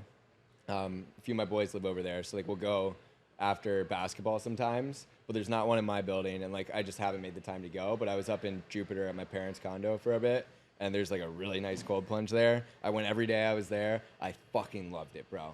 Like you get in and like. First time I did it, I went for 15 minutes at the one at Icon, which is cold. It's like that's crazy. 40, I think it's like 40 degrees, which some people are probably like, oh, 40 degrees. It was freezing for me, okay? It's like a cool plunge, bro. Yeah, but so I got in, bro, and then like everything in your body is just like, get the fuck out, get the fuck out. This hurts. Get out, get out, get out, get out. It's like fight or flight. Learn to tell that voice to shut the fuck up. And like there's so many ways that you can do that through business, through working out, through however else, like talking to girls, through just like strengthening that muscle. And I think that unlocks, like approaching girls is like another thing, bro. Like you're sitting at a coffee shop, pretty girl walks in, like you have that feeling to go talk to her. And like the more times that you say, no, I'm not going to do it. And you decide to just sit there and like let that feeling in you go away. It just eats at you. I swear, it just eats at you. It does. And those are the soulless people that you see. Where the real growth comes is when you actually muster up the courage to go do it, and you also fuck it up, and then you realize it's not the end of the world. Yes, bro. Because then you're like, oh, the thing I was most afraid of isn't that bad. Yes, I learned a lot of that through pledging, actually, when I was in a fraternity. Like, you're just put in so many uncomfortable situations where it just fucking sucks, dude. Like, stuff like that, where he's like, you're with one of your brothers. He's like, yo, go talk to that girl. And you don't have a choice. You're going up and you're going to go talk to her. And then like when you're getting hazed and shit, like obviously that's not fun, but you learn that you're not going to die. And then you might die getting hazed. I mean, yeah, fair. But I think the people that you see that like, they just look soulless. They look like life has just been beaten out of them. I think that's largely because they've ignored that inclination in the back of their brain. They've ignored that so much to the extent where they're just like a shell of themselves. They're running away from fear so much that they don't trust themselves. They didn't become the person that they could have been. And that untapped potential is like eating them alive. And I know it would have eaten me alive. That's why I had to get back into online business. That's why I had to like be an entrepreneur and do this shit, or I would have hated myself. Like it doesn't go away. Obsession cannot die. It has to go somewhere else. Like if you get obsessed with sports, you get obsessed with video games. Like a lot of the people that are on Twitter were once obsessed with something else. You've always been like into business and like, were you in sports cards and shit like that? Yeah. Like, you were all like, you had to just parlay that into something else. And like, and if you don't, maybe you become an alcoholic. Maybe you become a drug addict. Like the obsession that has can be to go somewhere, or you're gonna just eat it yourself. So I think that is like the most powerful thing to understand. That like I think everybody has it, and the more that you suppress it, it's just gonna be a tough life, bro. Yeah, people need to have a cause. They need to have purpose. And I think I was listening to a podcast, All In Podcast, and this was TikTok podcast. No. Oh. This was All In Podcast, and it was Chamath Palihapitiya talking about it. And he was like, the reason Bro, why. say that again. Chamath Palihapitiya? Wow. Wow. I mean, I can't even pronounce my own name that well. Shout out to Chamath. I mean, I'm a huge fan here. That's like my favorite fucking podcast. That was sick. Bro, practicing. Guys, I do That's this. a clip. I really do. Clip it. Literally just clip the name. We got to do it like the little sing-alongs, like Palihapitiya. You just say it the rest of the podcast. Bro. But he was like, if you One look more at time? society, Palihapitiya, Bars. One more. there's like two huge things that we all used to be like, very instrumental in life. It was family and faith, right? Like the central family was way more common, and people being religious to like one of a couple huge causes was very predominant. Now those two things are like becoming increasingly less and less and less common. And that's why people are like, so like, what the fuck do I do? Where is my cause? That's why people are like, whenever they talk about their political beliefs now, it's like their whole system. It's not just what I believe politically. It's like who I am as a person. Yeah. That's why if you're going around New York City, this may get a strike on YouTube, but like you're gonna see more like Ukrainian flags and like pride flags and American flags, because that identity has to go somewhere. And since they don't identify with a family, and since they don't identify with a certain faith, like that cause needs to go somewhere. Like you said with obsession, like it doesn't just go away without the lack of like a predominant cause. It has to go into these buckets. And now, for whatever reason, it's been going into like political things, and that's why it's becoming people's whole personality. Yeah, and it's like, just I leading to like a identify with Trump. fucked up, fragmented society. Yeah, I'm a Trumper, bro. Dude, it's just as bad on the right too. It's like all the That's what I'm fucking saying. losers who are like, oh, I'm gonna have the truth media and I'm gonna find my kind. Like, you're a fucking Agreed. dork. I know. Like, You get wrapped up in too many things, and that's your whole personality. yeah, like that obsession, that purpose, it has to go somewhere. Agreed. And now it's like, with those people who are fighting for such like frivolous things, like the Ukrainian war could be over in a year. Where does that go? The next thing.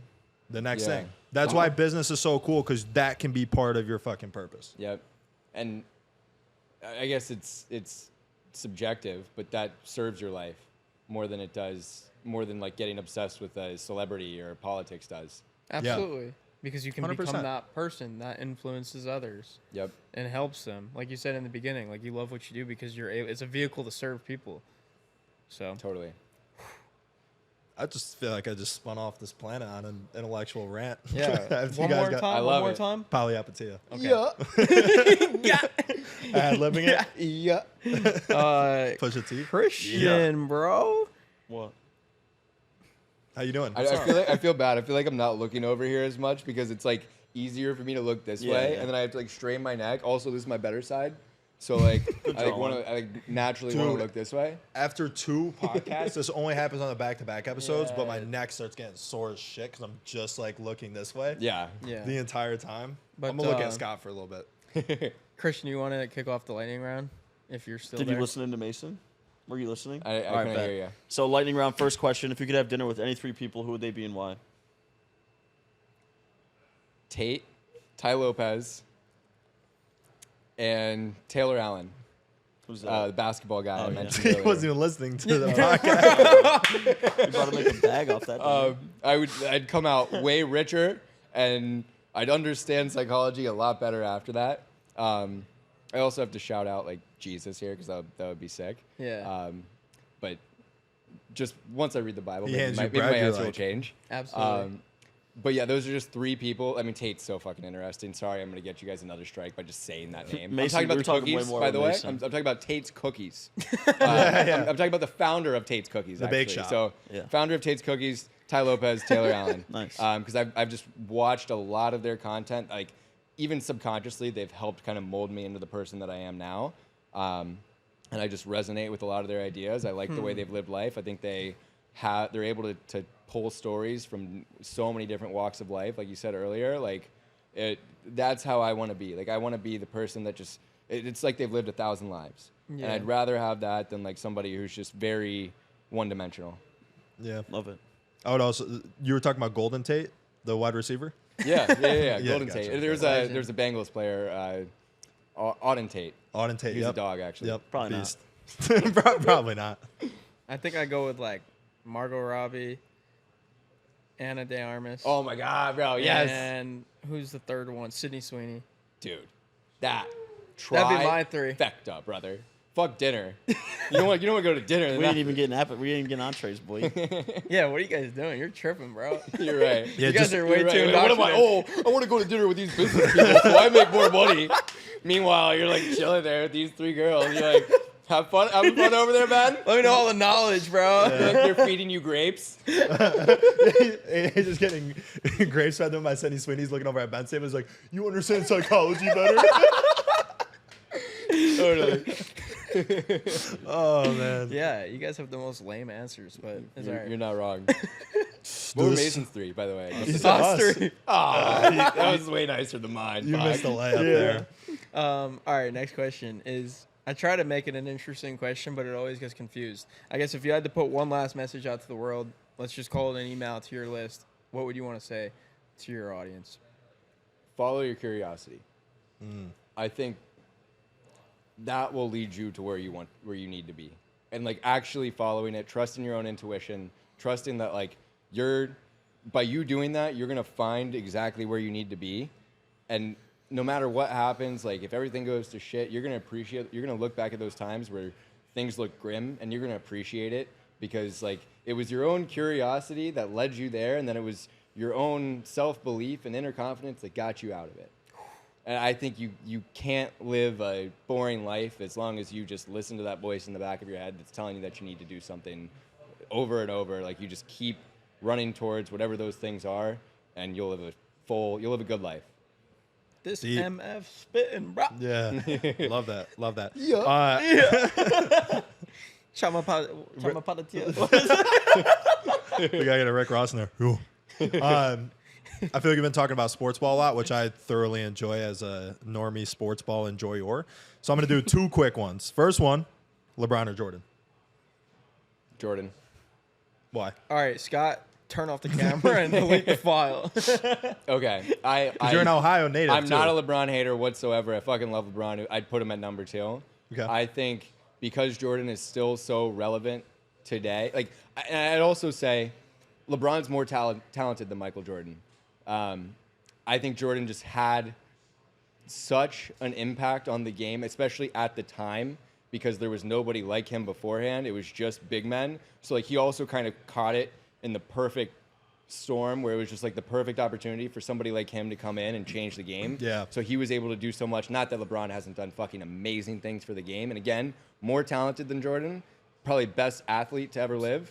But I got to go with Jordan. So I got you. So like, yeah, LeBron, just a kid from Akron, against all odds, made it. Jordan, lucky because of the timing and circumstances. Totally, I agree yeah, there. Exactly. Second question, also sports ball related. Let's say you just won the Masters.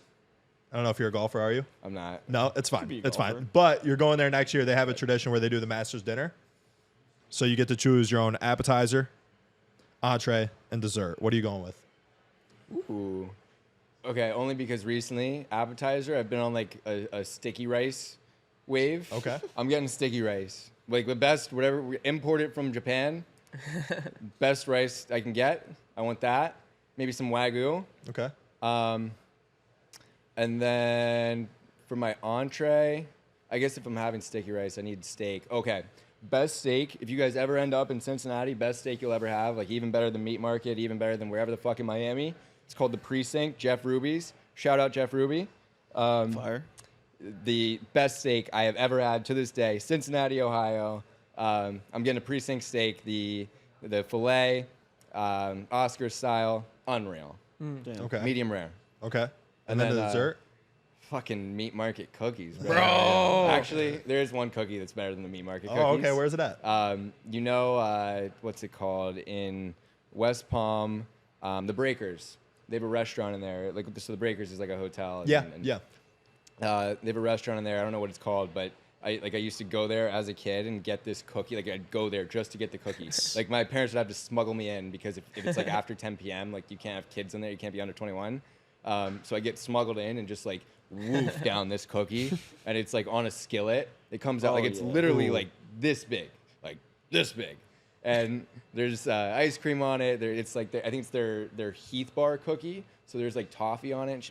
Best cookie ever. If you guys are ever in West Palm, I might just go today. Just like you for that. actually should. Like you know what? Fuck the boat. Let's go to just West go. Palm. I'd be down, bro. You don't got to convince me. Damn. I think that's it. Yeah, I think That's that's a it, wrap. bro. It's been a fucking pleasure, boys. By the way, can I curse on here? Yeah.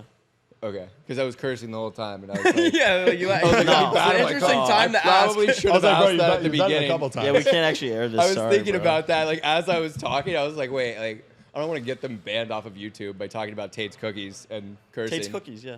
Yeah. Tate's Cookies, Golden Tate, Chamath Palihapitiya. That's it. That's the show notes. Yep. Tate Martell. Last question. Wait, as always. were you gonna say something? You said. can No, you it's- curse? Yeah, I was just asking if I could curse. Oh, yeah. Too No. late. At the end of the episode. But, bro, I mean, we were talking a little bit about the episode with Ty. Like, I enjoyed this. Like, genuinely, I enjoyed this episode more. Like, you crushed it, bro. Thank you, bro. This That has been was so fun. That was a lot of fun. sorry to anybody else that I've done podcasts with, but this was my most fun podcast by Hell far. yeah. Let's clap it up for the boys. Let's clap go, it up. bro. Was that Hooray! first in person? Who dat? In person? No, I've done a handful in person. Real quick, for the audience listening, if they're still listening at this point, that's pretty impressive. If you're still listening, I fucking love you. Yeah, me too. Love you guys. Where can they find you online? Ben H. Bader on Twitter, Instagram, and TikTok. And then subscribe to my newsletter. It's going to be in any one of those bios, or you can just go to benbader.com. Guys, Boom. thank you so Got much in the for bag. listening to the Stick Talk podcast. If you're still listening, we really do love you. You will get Ben, $1,000 like, from subscribe. We'll Ben. send you Comment. $1,000 if you send him $1. I will. I got you. We'll If give you, it away if to you one like, lucky comment, subscriber. and subscribe, Ben will give you equity in his agency. Yeah. Yep. Guaranteed. Yeah. 100%. And Mason's giving away like a bunch of copies of Copy NBA, right? Yep. Yeah. So if you're still around, congrats. Thanks, guys. Yo, let's just start like an exclusive podcast. Let's sing back down, and this is like the Patreon edition. Put this part behind a paywall. Oh my Nah, that was a lot of This fun. is All right.